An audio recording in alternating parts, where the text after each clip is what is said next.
Sobrang intense ng laban, nagwala pa sa sideline si Coach Luigi. Pinagsisigawan ng mga officials. Pati si Coach Timcon ay galit na galit din sa mga referee. Grabe ang pinakita ni Johnson Rios, mapa-opensa at depensa. Game 2 quarterfinals matchup sa pagitan ng Barangay Ginebra at Meralco Bolts. Nanalo nga ang Ginebra noong Game 1 at isang panalo na lang nga sila para makapasok sa semifinals. Kaya i-must win game nga ito para sa Bolts upang mag-force ng Game 3. Maagang ang nagkapalitan ng baskets ang both teams sa pagsisimula ng first quarter. Pareho ang naging agresibo sa opensa sa kani-kanilang kupunan sina Scottie Thompson at Chris Newsome. Pero sa halfway mark ay dito na nga paunti-unti ang paglaki ng lamang ng Meralco kung saan umabot na nga sa double digit ang kanilang kalamangan matapos ang naging fast break point ni Aaron Black. Pero after nga niyan ay nagkaroon nga ng run ng Ginebra para ibaba sa 4 na puntos ang kanilang hinahabol. Step up na nga sa opensa ng Ginebra si RJ Abarientos kung saan tuluyan na nga nilang naibaba sa 1 puntos ang lamang ng Bolts after ng first frame sa score na 26-25. Second quarter ay tumuloy-tuloy nga ang run ng Ginebra.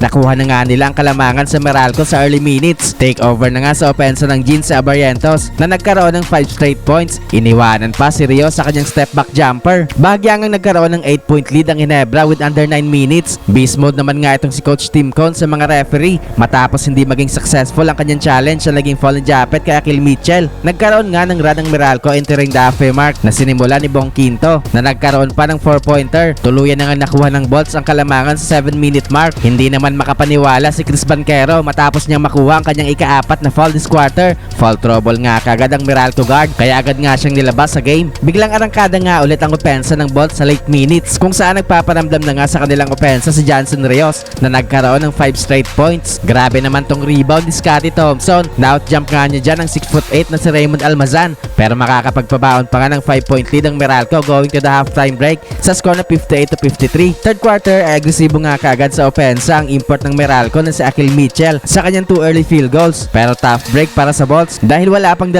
minuto ang lumilipas this quarter ay nasa penalty nga kaagad ang kanilang kupunan kaya naman hindi na nga napigilan ni Coach Luigi ang kanyang pagkagalit sa mga referee kung saan nagwawala na ito sa sideline at pinagsisigawan ng mga officials. Entering the halfway mark ay nagkaroon nga ulit ng run ng Bolts para ibalik sa double digit ang kanilang kalamangan. Pilit namang binubuhay ni Scottie itong opensa ng Ginebra sa kanyang 5 straight points. Nanganganib naman nga itong si Akil Mitchell matapos niyang makuha ang kanyang ikalimang foul with under 4 minutes. Agad nga siyang nilabas ni Coach Luigi sa game. Under 1 minute ay biglang uminit ang shooting sa labas ni Justin Brownlee sa kanyang back-to-back 3-pointer para ibaba sa 2 puntos ang kanilang hinahabol. Nabuhayan nga ang Ginebra crowd sa loob ng arena. Naging pamatay sunog naman nga itong basket ni Hodge at the buzzer para ibalik sa 4 ang kanilang lamang after ng third frame sa score na 85-81. Fourth quarter ay patuloy nga itong paghahabol ng Ginebra sa game. Hindi nga basta-basta makachempo ng run itong Jeans dahil lagi nga may sagot ang Meralco sa kanilang mga baskets. Grabe nga ang pinapakita sa game na ito ni Johnson Rios na nagkaroon pa ng another 3-pointer. Balik nga sa double digit ang lamang ng Meralco with under 6 minutes sa naging basket ni Chris Newsome. 1 minute mark ay nagkaroon nga ng run ng Ginebra